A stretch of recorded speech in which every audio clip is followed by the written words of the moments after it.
नमस्कार दोस्तों, मैं अंकुर उपाध्याय स्वागत करता हूं आप सभी का आपके अपने YouTube channel share market analysis में। बड़ी ब्रेकिंग और बड़ी खुशखबरी वाली खबर आते हुए दिख रही है। क्या है पूरी डिटेल्स, इसको शॉर्ट में और डिटेल में समझते हैं। मतलब डिटेल की चीज को शॉर्ट में समझते हैं अच्छे से। तो शुरू करना चाहूंगा बढ़िया खबर के साथ, लेकिन देखिए खबर 2 लाइन की है और मैं वीडियो में 5 मिनट बात करने वाला हूं आप सभी के साथ।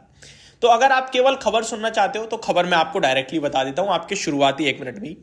इंडिया जीडीपी एनुअल एस्टीमेट, यानी कि एनुअल एस्टीमेट देखा जाए अगर भारत की ग्रोथ का, तो वो 7.3% पे कहीं ना कहीं लगाया गया है और जो अनुमान था वो 6.7% का था।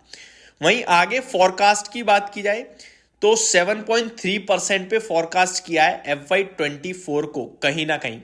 तो ये सिंपल और शॉर्ट है, लेकिन अब मैं इसको डिटेल में आपके साथ समझाने की कोशिश करता हूं कि ये कितना पॉजिटिव और कितना पॉजिटिव नहीं है। सबसे पहले और सबसे बड़ी बात ये है कि भारत की जो जीडीपी ग्रोथ है वो 7.3% पे अनुमान लगाई जा रही है और ये Q4 रह गया है, बस सब कुछ खत्म हो गया आपके लिए पूरा फाइनेंशियल ईयर FY24। यानी कि ग्रोथ रेट देख रहे हो हमारा आप, जहां एक ग्लोबली पूरी दुनिया के बाजार पॉजिटिव रिटर्न्स जनरेट नहीं कर पा रहे हैं इन्फ्लेशन के सामने, वहां हम 2% तक पॉजिटिव ट्रेड कर रहे हैं।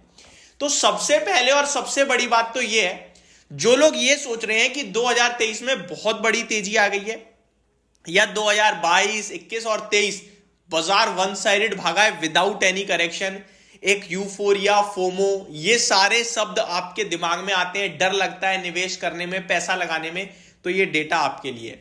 बाजार आउट परफॉर्म कर रहा है और करता रहेगा। आपको तो सिर्फ निवेश करके रुकना है, इतना समझ लीजिए। मैं भी अपनी वीडियोस में कहता हूं कि 2024 में बाजार में पैसा नहीं बनेगा इतनी आसानी से, वॉलेटाइल रह सकता है बाजार। पैसा बनाने से ज्यादा पैसे को मैनेज करने पे ध्यान देना चाहिए। लेकिन ये सब सिर्फ इसलिए बोलता हूं मैं कि आप ओवरलोडेड ना हो जाओ, यानी कि आपको ना वेल मेंटेन रहोगे तभी पैसा बना पाओगे। मैं साफ क्लियर बोल रहा हूं। वेल मेंटेन मींस आपके पास जो अमाउंट है उसको डाइवर्सिफाई करो, अपने पास कुछ रिजर्व रखो, कुछ ऐसा पैसा रखो जो अगर बाजार में कोई अनहोनी या गिरावट आए आप ले सको, बाजार को हर गिरावट में लेने लायक पैसा रखो। ये सारी चीजें आपने कर ली तो आपका पैसा बनना तय है। और व्यू अपना 3 साल या फिर उससे ज्यादा का रखो, डेफिनेटली बड़ा पैसा बनेगा। देखिए भारत में ही पैसा बन रहा है, भारत में ही पैसा लगाओ, मैं आपको बता रहा हूं। इस समय तो मतलब ज्यादा कुछ समझ में नहीं आ रहा, 2024 में टेंस्ड है, तो फिर आप म्यूचुअल फंड चुन लो, आप फ्लेक्सी कैप फंड्स चुन लो।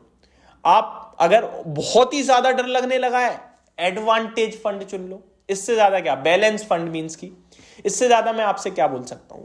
ये ऐसा बाजार है जो आपको हर मोड़ पे डरा रहा है लेकिन हर मोड़ से पैसा बना रहा है। ये नोटिस किया आपने? डेफिनेटली कुछ कंपनियों के वैल्यूएशंस महंगे हैं, मत ध्यान दो ना उन कंपनीज पे, कमी तो है नहीं कंपनीज की, कहीं और ध्यान दे लो, कहीं और पैसा लगा लो। लेकिन अगर आपने पैसा नहीं लगाया तो आपसे बड़ी गलती कोई कर ही नहीं रहा, ये मान लो। चाहे SIP के थ्रू लगाओ, डायरेक्ट इक्विटी के थ्रू लगाओ, लेकिन मार्केट में आपका कैपिटल होना चाहिए, निवेशित रहने चाहिए। हाँ, कुछ वैसी अपनी कुछ पर्सनल नीड्स हैं या जरूरतें जिसकी वजह से आपका पैसा नहीं है बाजार में, कोई नहीं। यार देखो, पहले अपना कंफर्ट जोन देखा जाता है, उसके बाद अपने जो कैपिटल है हमारे पास, जो पैसा है उसमें से ही तो इन्वेस्ट करेंगे। ऐसा तो है नहीं कि हम जहां रह रहे हैं सामान बेच के निवेश कर दें, ये तो कर नहीं सकते ना। तो अपने जो नेसेसरी चीजें उन्हें हटा के आपका जो पैसा बैंक में एक्स्ट्रा पड़ा है उसको निवेशित जरूर कीजिए। और वो पैसा कम से कम 3 साल के लिए फ्री होना चाहिए, उतना ही पैसा निवेश करना है। ऐसा नहीं बैंक में 1 लाख पड़ा है, उसमें अगले से अगले महीने घर का खर्चा भी चलना है, नेक्स्ट टू नेक्स्ट मंथ घर का खर्चा भी चलना है, और आप 1 लाख का 1 लाख बैंक में शेयर मार्केट में लगा दो, फिर सोचो अगले महीने इतनी कमाई हो जाएगी। यार ऐसे करोगे तो पैसा नहीं बनेगा। पैसा ऐसा जो आपको 2-3 साल तक जरूरत ना दे, वो पैसा मार्केट में जाना चाहिए, अच्छी क्वालिटी दिग्गज कंपनियों में जाना चाहिए। नहीं समझ में आ रहा है डायरेक्ट इक्विटी SIP में पैसा लगाओ, समझ में आ रहा है डायरेक्ट। और इक्विटी मार्केट तो बहुत सिंपल हो गया है इस समय, क्योंकि आपके लिए सिंपल लार्ज कैप में लगाना है भैया। स्मॉल कैप मिड कैप तो बहुत भाग चुके हैं, अभी यहां से भी भाग सकते हैं, नो डाउट, कोई रोकने वाला नहीं है, क्योंकि पैसा वहीं बन रहा है, लोग वहीं पैसा लगा रहे हैं, और जब तक पैसा लगेगा तब तक शेयर्स भागेंगे।